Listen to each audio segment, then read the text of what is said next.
para que haya un Estado. Primer elemento, territorio. Segundo elemento, población. Tercer elemento, poder. Como dijo, creo que Iván, poder, es el tercer elemento. Vamos a arrancar por el elemento territorio.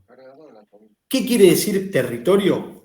Territorio jurídicamente lo podemos definir como el ámbito de aplicación objetiva del poder del Estado.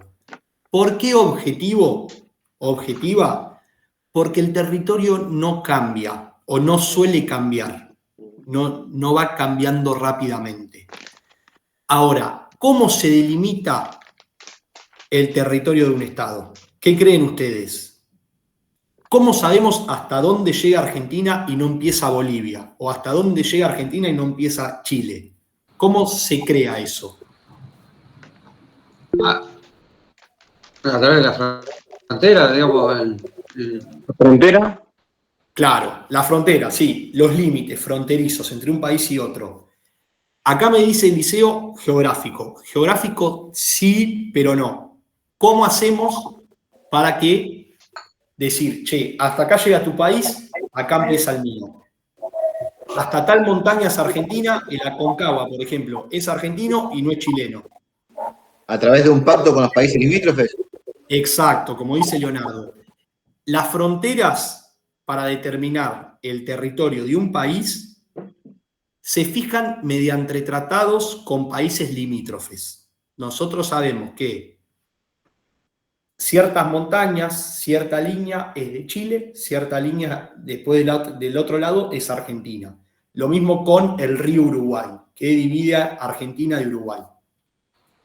Y como el último problema que tuvimos con el canal de Beagle. Claro, ahí hubo una consulta popular no vinculante, donde Argentina decía que 3 islas pertenecían al territorio nacional y Chile decía que esas 3 islas le pertenecían a ellos. Vino el Papa Juan Pablo II a ser árbitro. El Papa Juan Pablo II dijo que tenía razón Chile y después, para no pelear más por la soberanía, Alfonsín realiza una consulta popular y el pueblo dice que no, ya habíamos sufrido la dictadura, habíamos sufrido la guerra de Malvinas, queríamos paz y el pueblo dijo que las islas le correspondían a Chile. Las cataratas, claro, acá Ana me dice las cataratas. Las cataratas es un límite con Brasil, pero está fijado a través de líneas de tratados internacionales. Parte de las cataratas son de ellos, partes nuestras. Pero muchas veces, sobre todo en Argentina pasa esto, la frontera coincide con un límite geográfico. Un río, si nosotros vemos en Argentina, creo que, con Chile, con todo Chile nos separa la cordillera. Con Uruguay nos separa los ríos, Río de la Plata y Río Uruguay. Con Paraguay también, no me acuerdo cómo se llama el río de Formosa. No sé si Bolivia nos separa un límite geográfico, me parece que no. Pero bueno, todos esos límites se fijan a través de tratados. Entonces, sabiendo los límites del territorio, sabemos hasta dónde llega el poder del Estado. Entonces, el territorio lo vamos a dividir en 3. Espacio terrestre es todo el piso, todo el suelo territorial que llega hasta los tratados sobre límites. El espacio del subsuelo, Argentina tiene soberanía en todo lo que se encuentre debajo del suelo, del espacio terrestre, donde estamos parados nosotros, y el espacio aéreo, como dice Florencia, es todo lo que se encuentra por encima del territorio. Ahí nosotros tenemos soberanía. ¿Qué pasa acá? Hay aguas dentro del territorio y acá empieza el problema. ¿Por qué? Las 200 millas. Claro, eso es con el mar. El tema es, lagos, ríos internos es fácil, son de Argentina. El problema es, como dice Iván, el mar, el de las 200 millas. El mar llega a un punto que te vas alejando cada vez más del territorio y te encontrás en alta mar. Entonces, ¿a quién le corresponde al mar? ¿Es de todos? ¿Es de un solo país? Por ejemplo, si el mar fuese todo nuestro, llegaríamos hasta África. ¿Cómo se determina eso? El mar se divide en 3. Se va a dividir en 3 partes.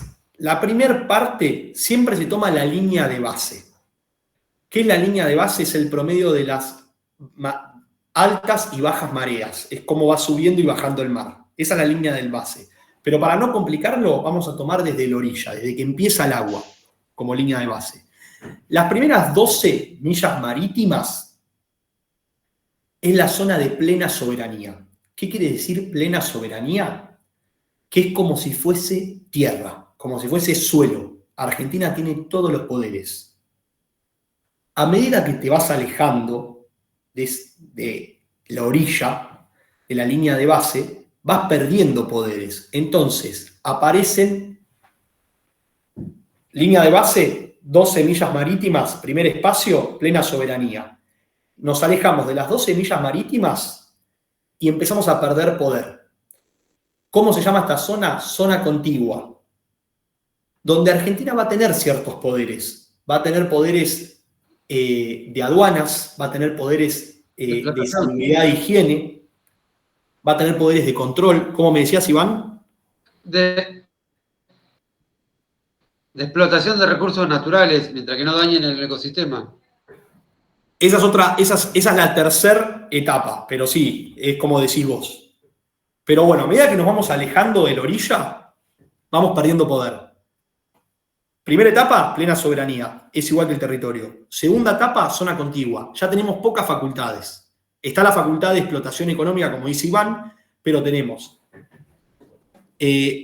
facultades de salubridad e higiene, facultades aduaneras, y después, desde la orilla, no desde las 12 millas que hablábamos hoy, sino desde la orilla hasta las 200 millas marítimas, como dijo Iván, es la zona económica exclusiva. ¿Qué quiere decir esto? Que desde la orilla hasta las 200 millas marítimas, Argentina puede explotar económicamente los recursos. Los demás países que quieran explotar económicamente los recursos tienen que pedirle permiso a la Argentina. Esto seguramente lo han visto en el diario, en el noticiero. Con los barcos chinos. Exacto. Aparece el fenómeno de la milla 201. ¿Qué pasa? Después de la milla 201, el mar ya es internacional. Argentina, ¿qué poderes tiene en estas 200 millas marítimas? Explotar económicamente, autorizar a otros países a que exploten económicamente, y si hay un país que está explotando económicamente sin autorización, lo puede echar. ¿Qué hacen los chinos, los barcos chinos en su mayoría? Se ponen en la milla 201. Esta es la línea, ¿no?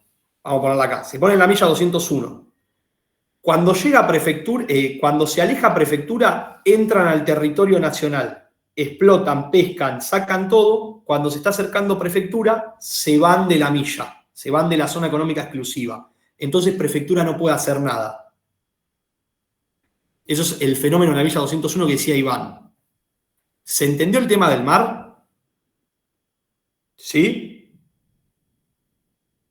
Acuérdense, 3 partes. Plena soberanía desde la orilla hasta las 12 millas marítimas. Igual que la tierra. Después, terminadas esas 12 millas marítimas, arrancan otras 12 millas marítimas más, que es la zona contigua. Argentina ya pierde soberanía. Tiene facultades aduaneras y facultades de salubridad e higiene. Después, la zona económica exclusiva. ¿De dónde a dónde va? Desde la orilla hasta las 200 millas. Exacto, desde la orilla hasta las 200 millas marítimas.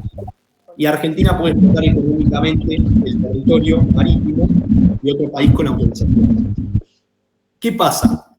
Hay países que tienen una plataforma continental que va más allá de las 200 millas marítimas. La plataforma continental es lo que está debajo del territorio. Nosotros, por ejemplo, si vemos en Argentina, nos ubicamos en la orilla y el mar, la tierra, la profundidad va bajando de a poquito. No tiene una caída abrupta. En Chile, por ejemplo, no tiene plataforma continental. Vos te metés al mar y, llegado a un punto, ya cae abruptamente el pedazo de tierra que hay debajo del continente. Entonces, la plataforma argentina es muy amplia. Argentina y demás países en esta situación comenzaron con una política en la ONU para poder extender las 200 millas marítimas. Esta política se logró y los países que tengan una plataforma continental mayor a las 200 millas marítimas se extiende 140 millas marítimas más. O sea que la zona económica exclusiva de Argentina hoy sería de 350 millas marítimas. ¿Qué pasa? La plataforma argentina es más larga todavía que las 350 millas marítimas, pero la ONU fijó 350 millas marítimas. Por más que continúe la plataforma, igualmente ya nos encontramos en mar internacional. Terminado este tema de el punto 1, que es el territorio, ¿alguna duda? Bueno, entonces seguimos con el segundo elemento, que dijimos que era la población. La población la podemos definir como el ámbito subjetivo del poder del Estado. Dijimos que el territorio era el ámbito objetivo del poder del Estado. Cambiamos una sola palabrita. La palabrita de objetivo por subjetivo. ¿Por qué subjetivo? Porque la población no es tan fija como el territorio. Va cambiando. Cambia más rápido a lo largo de los años. Cambian las costumbres. Nosotros, por ejemplo, si vemos un mapa de la Argentina, salvo por las 3 islas del Canal de Beagle, que hablábamos hoy de 1970, es igual al mapa actual. La población es distinta. Yo en 1970, por ejemplo, no existía. Y ustedes, la gran mayoría, seguramente tampoco. Por eso la población va cambiando. Además, cada vez hay más extranjeros, muchas personas se van. Por eso se habla de ámbito de aplicación subjetivo. ¿Cómo podemos definir también a la población? Es esta comunidad que se organiza jurídicamente, como hablamos del Estado, que obedece las leyes de la nación. Y acá entramos en un tema con la población. Vamos a hablar de habitantes, de nacionales y de ciudadanos y extranjeros. Habitantes, la Constitución lo diferencia en distintas partes, pero vamos a hacer la diferenciación nosotros. Habitantes, ¿qué consiste? Consiste en toda persona que se encuentre en el territorio de la nación, de manera permanente o transitoria. Un yanqui, por ejemplo, que viene a visitar Buenos Aires porque quiere conocer la ciudad, es un habitante. Se encuentra dentro del territorio argentino y tiene que obedecer el poder y la ley argentina. Si, vamos a un caso, si el yanqui roba, se le va a aplicar la ley argentina. Después tenemos los nacionales, que son las personas que tienen nacionalidad argentina. Son las personas nacidas en el territorio argentino o que tramitaron la nacionalidad argentina. Mi pregunta es, antes de definir lo que es ciudadano, el ciudadano también es nacional argentino. ¿Qué diferencia hay entre ciudadano y nacional? El ciudadano nació argentino, nació en Argentina. La pregunta es, ¿puede haber personas nacionales argentinas que no tengan ciudadanía argentina? ¿O siempre que sos nacional tenés ciudadanía?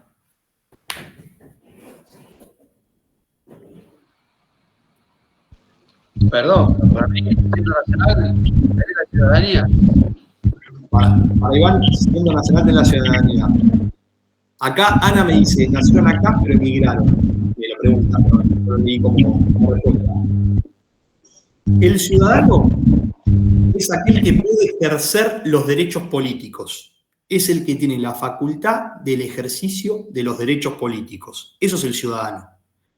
El nacional es el que nació en la Argentina o eligió ser argentino y tiene la nacionalidad argentina. El habitante es el que se encuentra en el territorio. Ahora, sabiendo la definición, ¿puede haber una persona que sea nacional? El ciudadano es aquel que puede ejercer los derechos políticos en Argentina.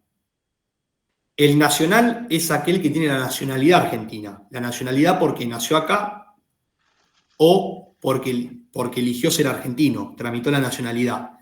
Y el habitante es el que se encuentra en el territorio. El que se encuentra, que por ahí vino de vacaciones de Brasil, pero es brasilero y es ciudadano brasilero esa persona por ahí. Sabiendo la diferencia entre nacional y ciudadano, ¿puede haber un argentino, un nacional argentino que no sea ciudadano?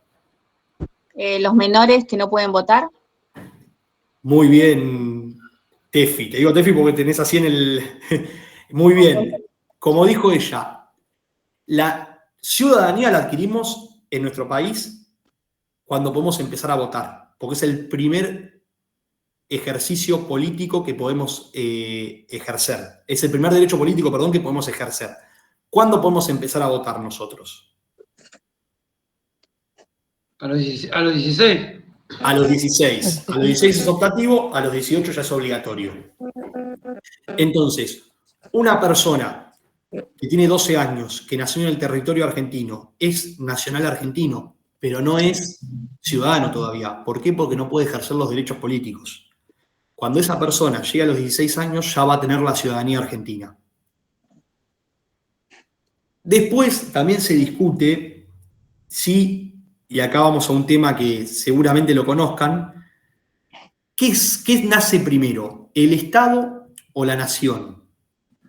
El Estado, como dijimos, es una comunidad jurídicamente organizada que se crea con el dictado de la primera Constitución. Ahora, nación es un conjunto de personas que tienen las mismas costumbres, comparten el mismo lenguaje, tienen los mismos usos, formas de pensar, mismas creencias. Entonces se discute muchas veces si la nación es anterior al Estado, o sea, primero había un grupo de personas que compartían todas estas cosas y deciden crear al Estado, o el Estado se crea primero y después se crea la nación. ¿Ustedes qué piensan? Acá, justo en esta pregunta, no hay respuesta incorrecta. Para mí la nación, por la costumbre. Bueno, acá Belén me dice el Estado primero y Iván me dice la nación. Esto depende de qué lado del mundo miremos. Y va a ser una forma distinta de obtener la nacionalidad también. En Europa se considera que la nación crea el Estado, porque es un grupo de personas que tenían las mismas costumbres, mismos usos, todo lo que dije recién, y decidieron crear el Estado. Y el Estado fue cambiando también.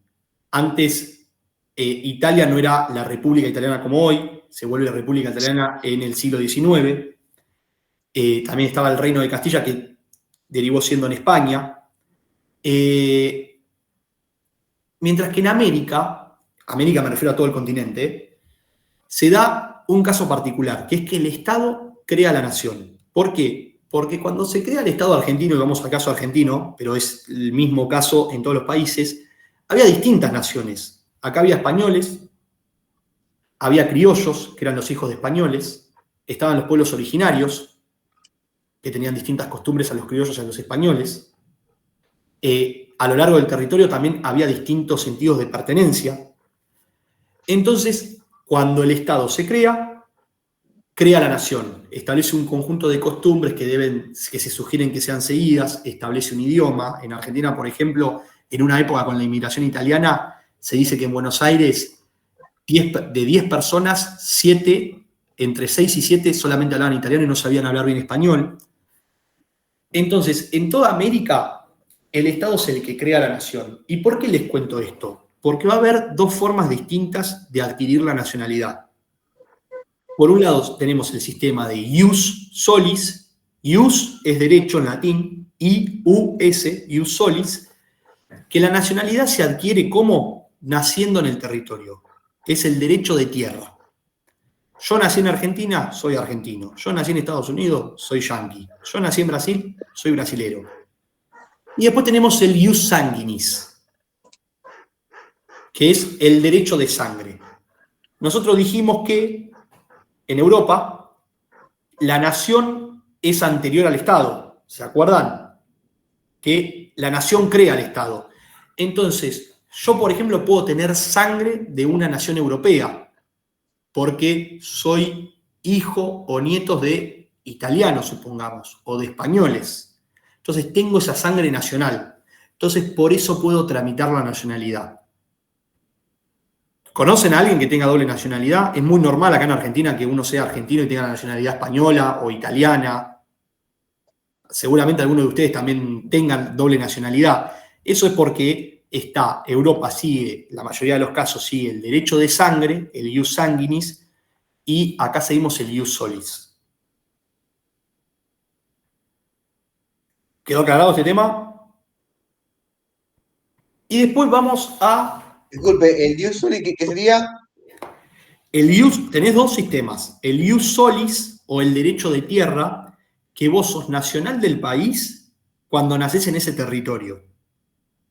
Estos se dan los casos donde el Estado crea la nación. Primero se crea el Estado y el Estado va creando a la nación, va creando estas costumbres, usos, lenguaje.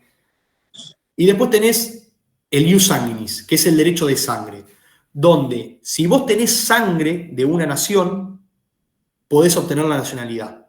Por ejemplo, yo tengo doble nacionalidad. Yo soy argentino porque nací en el territorio argentino, ahí tengo el ius solis, y a su vez tengo la nacionalidad italiana, por el ius sanguinis. Me preguntan a mí, no sé nada de italiano, o sea, no sé ni una palabra, nunca fui a Italia, y tuve un familiar italiano que nunca lo conocí, que si no me equivoco fue mi bisabuelo, o sea, no sé ni quién es, pero por el derecho de sangre me pude hacer la nacionalidad italiana. ¿Se dan cuenta? Porque tengo sangre italiana para los italianos. ¿Se entendió, Leonardo? Sí, perfecto, era nada más un concepto de Dios Soli. Bueno, la tiré un poco. No, está bien, gracias. Y después vamos a hablar de los extranjeros. Nosotros dijimos que estaban los habitantes, que eran las personas que se encontraban dentro del territorio. Y ahora, estos, vamos a llamarlo extranjeros, no solamente sacamos de los habitantes a las personas nacionales y ciudadanas argentinas, vamos a hablar de los extranjeros. Hay distintos tipos de extranjeros. Están los extranjeros con residencia permanente, con residencia temporaria y con residencia transitoria. ¿Cómo es este tema? Residente permanente es aquel que vive en la Argentina y tiene intenciones de vivir por largo periodo en Argentina. Trabaja en Argentina y hasta puede llegar a tramitar la nacionalidad argentina. El extranjero con residencia permanente, que ya reside acá, ¿tiene derechos políticos? Sí y no. ¿Por qué? Porque pueden votar en municipalidades y en provincias, es decir, pueden elegir intendente, concejal, diputados provinciales, senadores provinciales, gobernador, pero no pueden votar a nivel nacional, no pueden elegir presidente, senadores o diputados nacionales.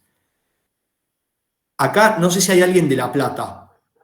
Yo soy de La Plata, por eso. En La Plata teníamos antes al intendente Garro, hasta 2023, seguramente lo conozcan de nombre. Ahora está Julio Arac. En las elecciones, que estuvo muy peleada la elección, terminó ganando Arac y se decía que Arac ganó por el voto extranjero. El voto extranjero son estos residentes, con residencia permanente que tienen ciertos derechos políticos. Pueden votar en los municipios y pueden votar en las provincias, pero no pueden votar a nivel nacional. Después tenemos la residencia temporaria. La residencia temporaria es aquel extranjero que viene a la Argentina, se queda a vivir, vive mucho tiempo o poco tiempo, pero su idea es el día de mañana partir. Es el típico caso de un estudiante, supongamos, no sé, chileno, uruguayo, brasilero, que viene a hacer sus estudios universitarios, a estudiar en la Universidad Argentina, pero una vez que se recibe, quiere volver a su país. Es uno de los ejemplos. Acá el sentimiento es distinto. Uno se quiere quedar y otro se quiere ir. El residente transitorio no tiene derechos políticos. Estos no votan. Vos tenés que hacer la residencia permanente. Y después tenemos el último, que es el residente temporal. Perdón, el residente transitorio, lo dije al revés. No escuché nada. El residente que transita en el país. El que definí recién es el temporal. Ahora es el transitorio. El que transita en el país. Es aquel que viene, por ejemplo, por turismo. Viene un brasilero una semana a esquiar a Bariloche. Ese tipo de residente hablamos, que viene por turismo. Viene un tiempito y se va. ¿Alguna duda respecto a esto? Entonces, muchas veces, no sé si alguna vez escucharon esta discusión, acá la universidad en Argentina, vamos a hablar de un ejemplo, hay muchísimos, es pública y es gratuita. ¿Qué quiere decir gratuita? En realidad no es gratis, se paga a través de los impuestos. Y siempre se discute, el extranjero tiene que pagar impuestos. La realidad, yo le voy a decir mi opinión, porque obviamente siempre hay un sesgo acá de lo que piensa cada uno. No puede haber una opinión, un contexto totalmente objetivo. Mi opinión es que no deberían pagar. Pero si vamos al texto de la Constitución, tampoco deberían pagar. ¿Por qué? Porque el artículo 14 establece los derechos de las personas. Dice, todos los habitantes de la nación gozan de los siguientes derechos: a ejercer la industria lícita, a transitar de un lado a otro del país, a aprender y a enseñar, o sea, ya está el derecho de estudiar. Entonces, sería inconstitucional si se le cobra un arancel a un extranjero por estudiar en Argentina, mientras que a un nacional o ciudadano no se le cobra, porque habría una desigualdad en ese caso. Se debería reformar la Constitución, a eso voy, si se quiere aplicar esto. Lo mismo con la salud, que está el discurso de, no, los de Bolivia vienen, cruzan la frontera y se atienden en los hospitales públicos en Argentina. Sí, puede ser que ocurra, pero la Constitución habla de habitantes en cuanto al derecho a la salud, no habla de nacionales. Otra cosa es, por ejemplo, Uruguay. Uruguay tiene una Constitución distinta a la nuestra. Ellos tienen universidades públicas también. La universidad pública es para los nacionales. Yo quiero ir a estudiar a Uruguay y me van a cobrar, ¿se entiende? Si yo estoy con un amigo uruguayo en Montevideo paseando y nos pisa un auto, el uruguayo va a ser atendido en un hospital público y no va a pagar un peso, y yo voy a ser atendido en un hospital público de Uruguay y me van a cobrar porque soy extranjero. Y ellos solamente brindan esos servicios a los nacionales, no como nosotros que se lo brindamos a los habitantes. Eso está aclarado en la Constitución de ellos. Eso lo dice en la Constitución. La Constitución, no, o sea, no dice como lo digo yo, pero si leen el artículo 14 dice, le corresponde a los habitantes de la nación los siguientes derechos. Y después, si leemos el artículo 33, son los derechos no enumerados, que son aquellos derechos que, porque el artículo 14 establece una serie de derechos, pero no establece todos los derechos. Entonces, el artículo 14 se debe leer con el artículo 33, que dice que los derechos que menciona el artículo 14 no son los únicos derechos, sino que son derechos de forma enunciativa. Se enuncian derechos, pero también están los derechos que surgen a través del tiempo y de la soberanía popular, que son considerados para los habitantes. No lo dice así la Constitución, te lo pasé con mis palabras. ¿Se entendió esto? Entonces, si nosotros el día de mañana queremos cobrarle a los extranjeros la facultad, el tema del hospital y eso, hay que reformar la Constitución. ¿Se puede hacer? Sí, se puede hacer. ¿Cómo? Reformando la Constitución. En el modelo que tenemos ahora no se puede hacer. Después, otra cosa, sobre todo en el tema universitario. Un extranjero, yo por ejemplo estudié en la universidad pública, estudié en la Universidad Nacional de La Plata, yo soy nacional argentino. He tenido compañeros extranjeros. Cuando dicen los extranjeros no pagan la universidad, acá estamos hablando de extranjero temporal, residente temporal. ¿Se acuerdan la definición de recién? El que se vive un tiempo en Argentina pero quiere irse. ¿Qué impuesto no pagó el extranjero que yo sí pagué? ¿O pagamos los mismos impuestos? ¿Se entiende a lo que voy? ¿Por qué le prestaste el celular? Pagamos lo mismo. El extranjero cuando va al supermercado paga el IVA y yo cuando voy al supermercado pago el IVA. El extranjero, no sé, si tiene auto paga la patente, yo pago la patente. Entonces es un discurso que, ya esto sí es una opinión personal, no es coherente, porque el extranjero también paga la universidad pública porque paga impuestos en Argentina cuando está acá. Pero bueno, ¿alguien quiere aclarar algo? ¿Alguien quiere decir algo? ¿Alguien quiere dar su opinión? O sea, tienen todo el derecho de expresarse y decirme, mirá, yo no coincido con vos. Porque... ¿Cómo? Yo, Sí, decime, Iván.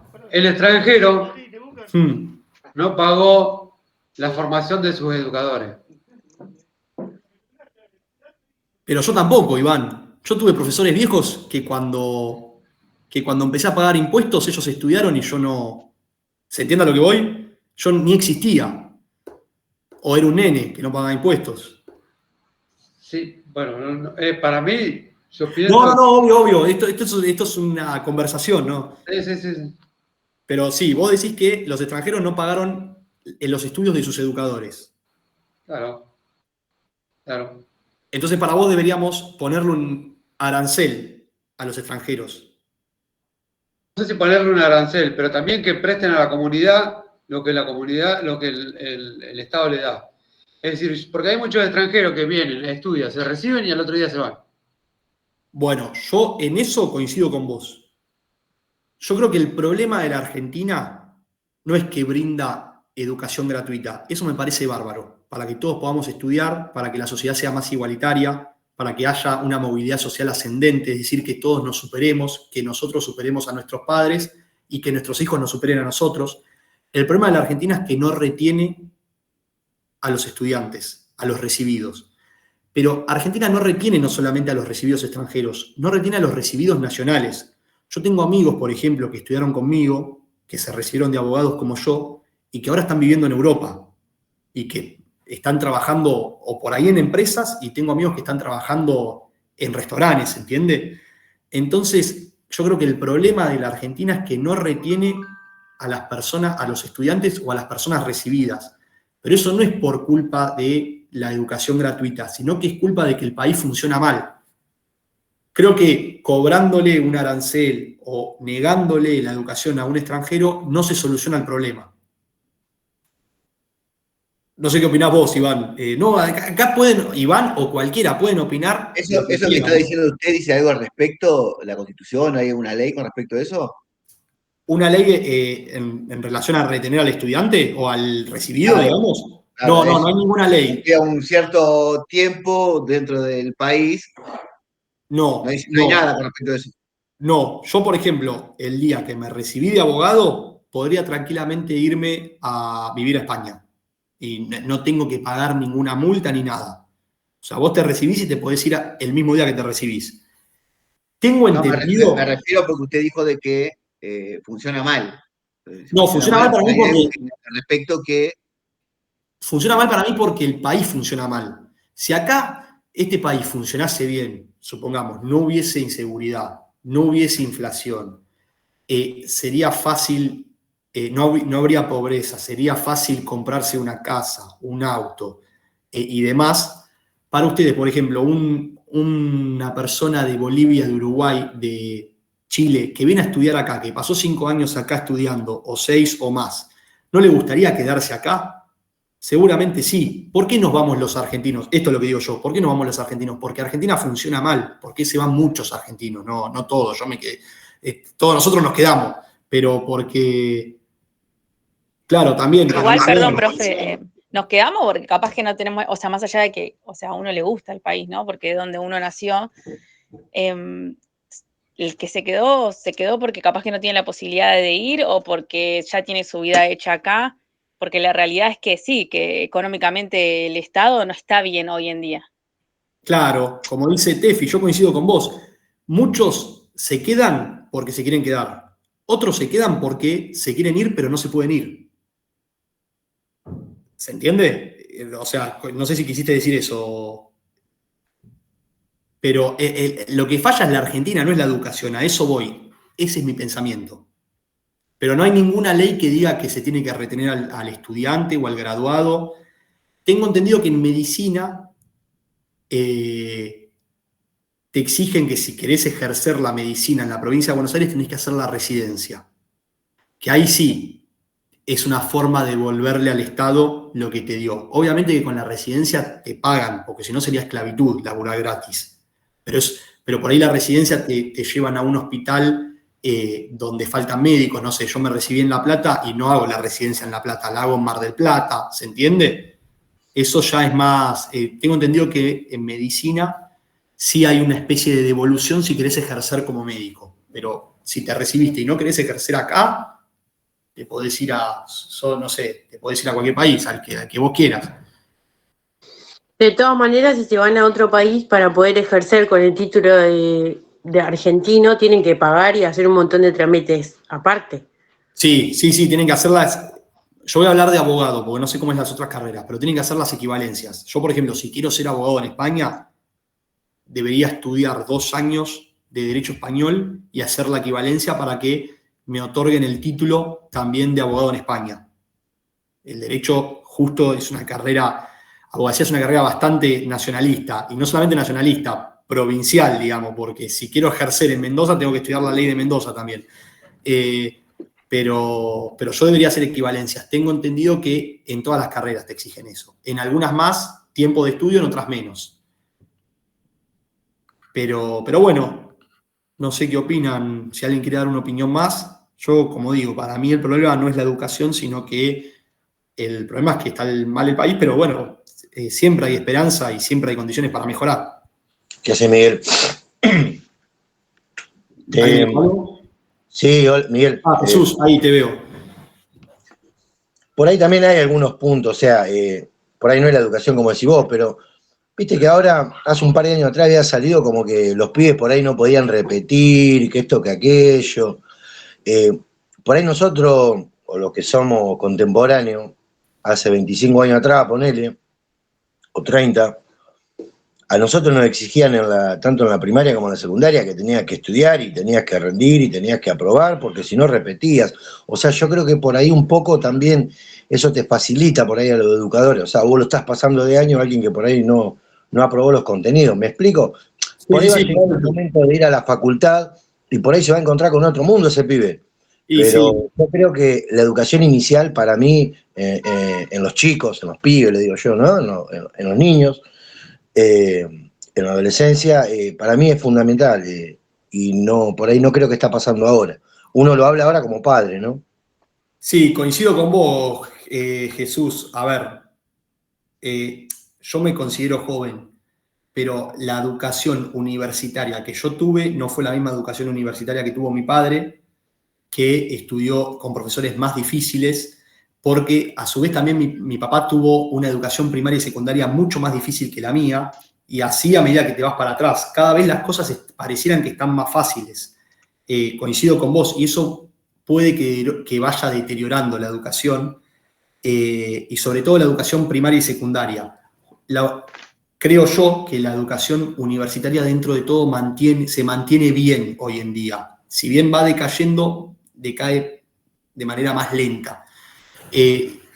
Pero bueno, también es un problema en la Argentina que habría que solucionar.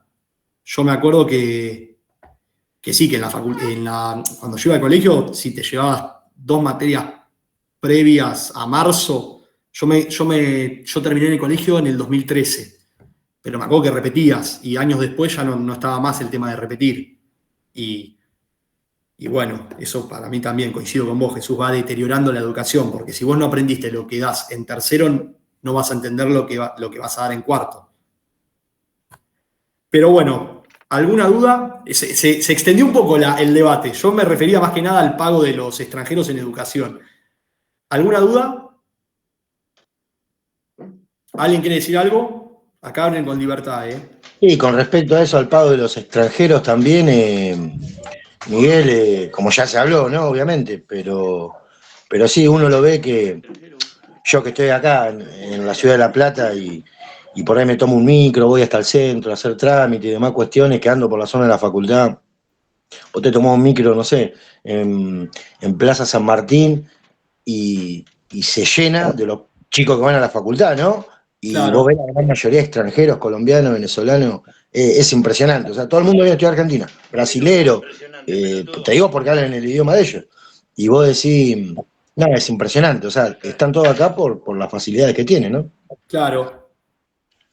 Claro, sí, yo vivo por la zona universitaria y sí, tengo, los veo en el supermercado, todo, pero son opiniones. O sea, la Constitución lo permite, pero son opiniones. Mi opinión es a favor, a eso voy. A mí me gusta que Argentina sea cosmopolita, por así decirlo, que haya brasileros, colombianos, y también creo que van nutriendo a la facultad. De lo que voy es que esas personas pagaron los mismos impuestos que yo pagué cuando era estudiante. Por eso digo que los dos discursos son válidos, el del arancel y el de no arancel.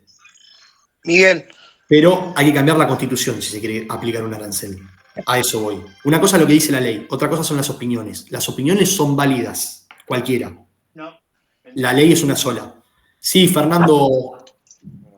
¿cómo te va? ¿Cómo andás? Tengo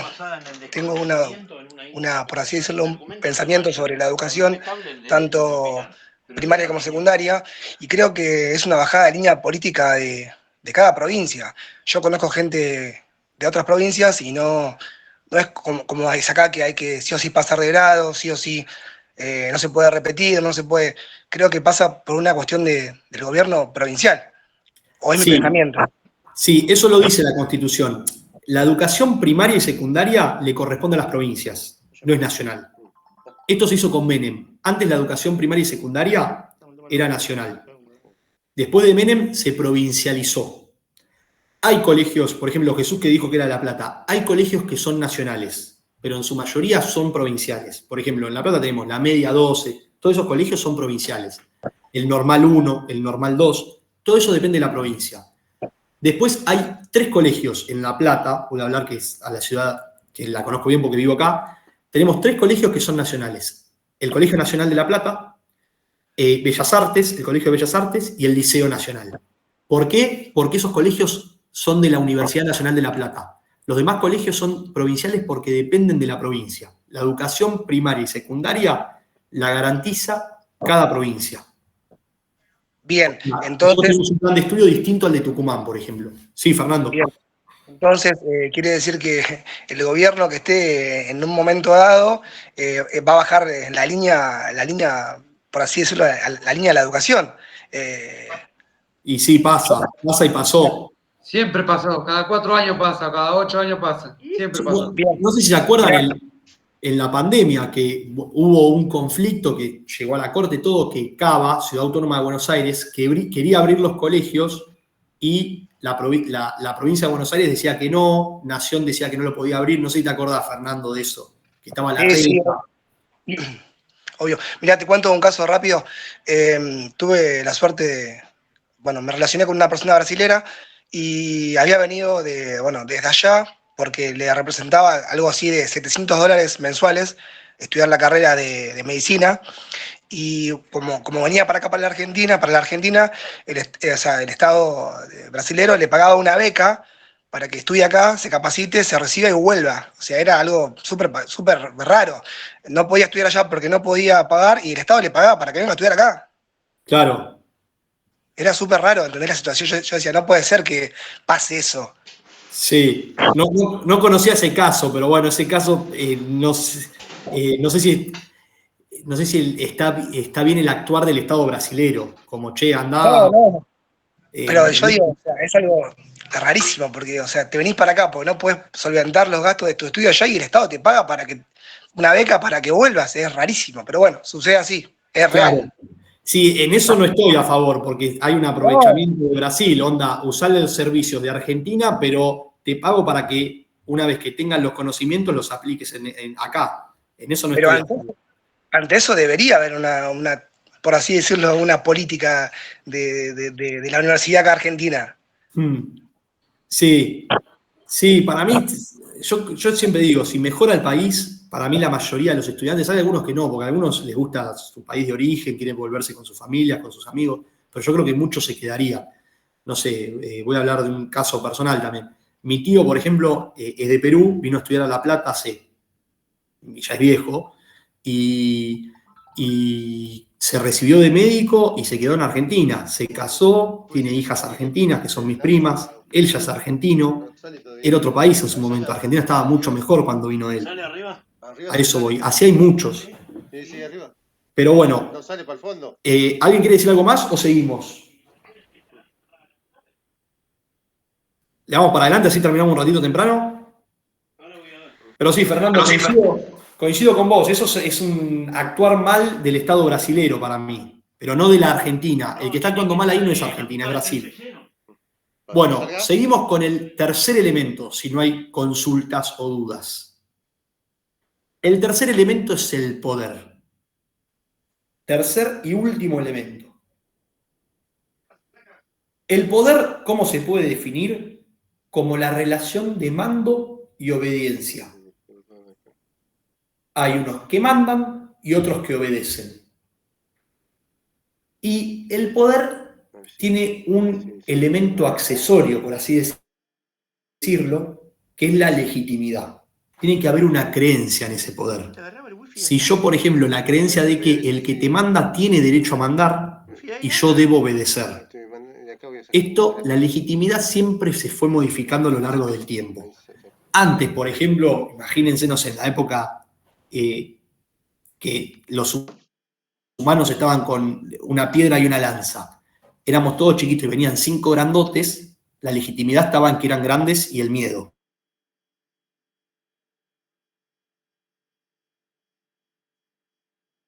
Nos pegás. Después, nosotros que éramos los chiquitos, nos reproducimos y fuimos muchísimo más que los grandotes. Entonces los grandotes tuvieron que crear un cuento, que era el cuento del rey. ¿Quién era el rey? El representante de Dios en la tierra. Y con eso ganaba legitimidad. Hoy en día, ¿cómo es la legitimidad? ¿Cómo se sabe cómo hacemos que para que el que mande tenga derecho a mandar y nosotros obedezcamos? Con el voto. Con la ley. ¿Cómo ibas a decir, Iván? Con el voto. Con el voto, sí, con el voto. Con la ley. ¿Pero por qué digo con la ley? Porque hay dos clases de legitimidad. Está la legitimidad de origen, que es llegar al poder por los medios que establece la Constitución, es decir, como dijo Iván, por el voto. Vos llegás al poder porque cumpliste todos los requisitos que decía la Constitución. Yo, por ejemplo, mañana soy presidente, cumplo con la edad para ser presidente, cumplo con los votos, me votó la mayoría del pueblo. Si fue peleada la votación, fui a balotaje y después gané. Y después está la legitimidad de ejercicio. ¿Qué es la legitimidad de ejercicio? Es, una vez que tenés el poder, ejercerlo conforme a la Constitución. Ejercerlo respetando y obedeciendo la ley. Entonces, la pregunta es, ¿puede haber legitimidad de origen y no legitimidad de ejercicio? ¿Los gobiernos de facto? Vamos Luis.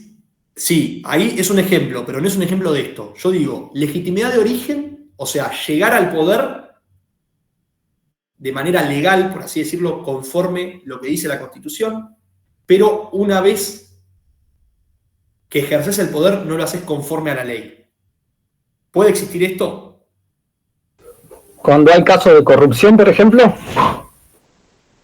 Sí, bueno, se podría decir que sí. En realidad se refiere a otras cosas, pero sí. O sea, la corrupción es un delito. Un ejemplo de legitimidad de origen, una persona que llega al poder, que fue votada y demás, pero no lo ejerce conforme a la Constitución, es Fujimori. Fujimori fue un presidente de Perú. ¿Qué hizo? Fujimori ganó la elección, llegó al poder, fue presidente.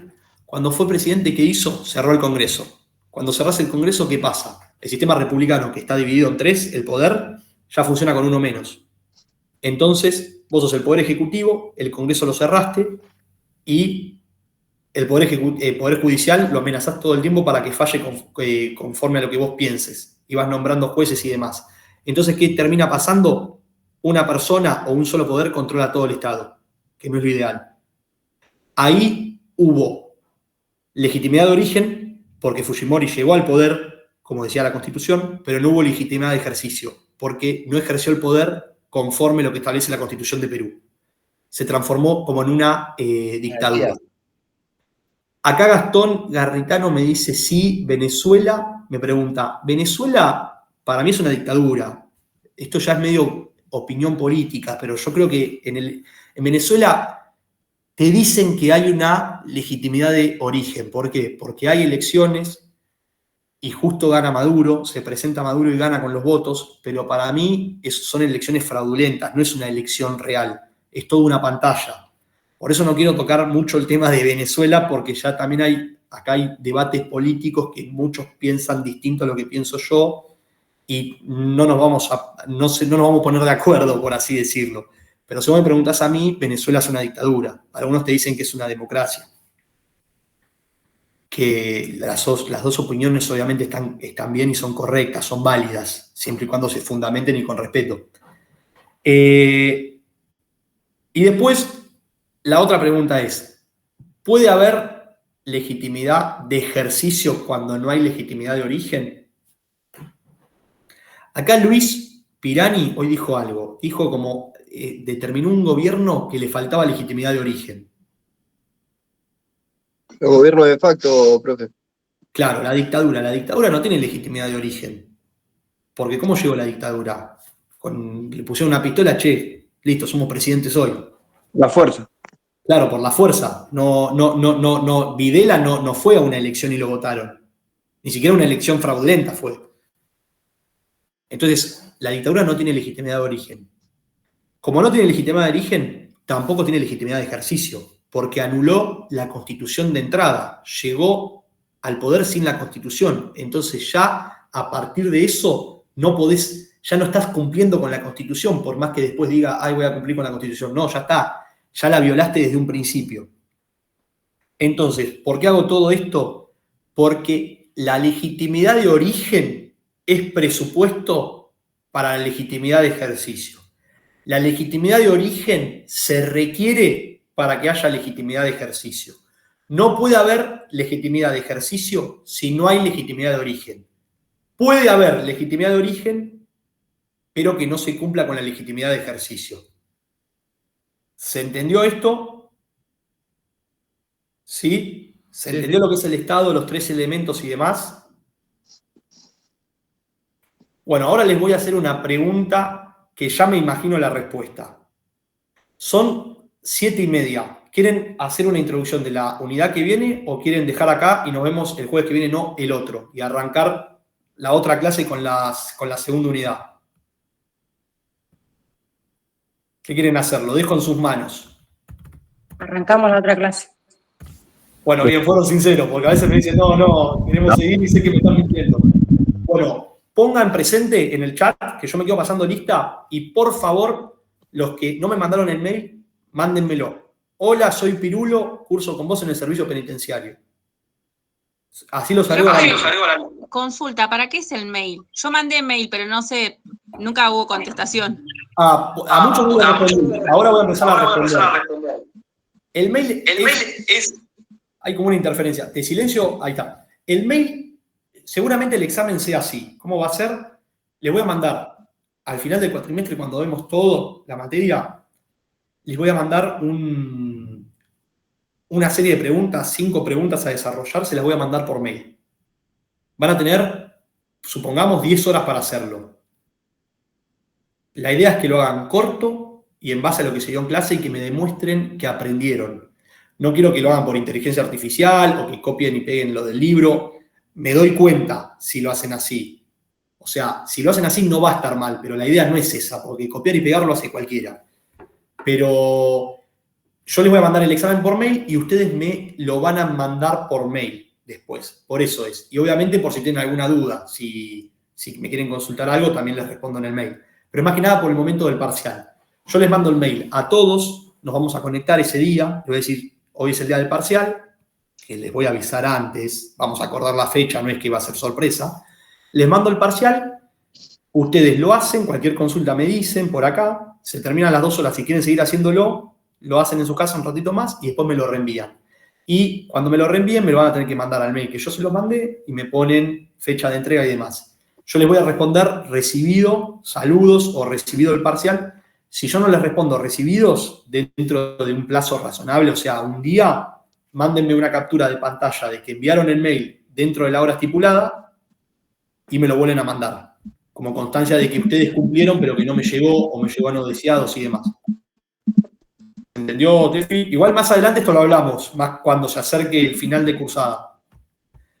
Bueno, si no hay dudas, Walter, mandame un mail de presentación, no pongas el mail por acá, mandámelo. Igual creo que vos ya me mandaste, creo que te respondí. Pero no me manden por acá, mándenme un mail a berrymiguel@outlook.com.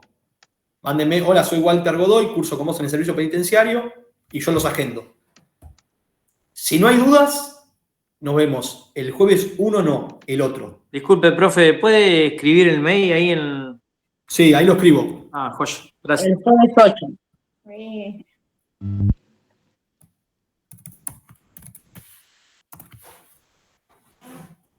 Ahí está, ahí lo escribí.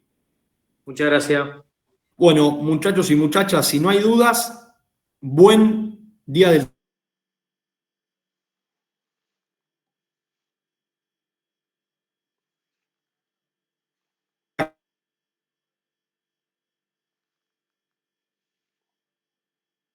Profe. Hasta luego, gracias igualmente. Chao, profe, nos vemos. Nos vemos.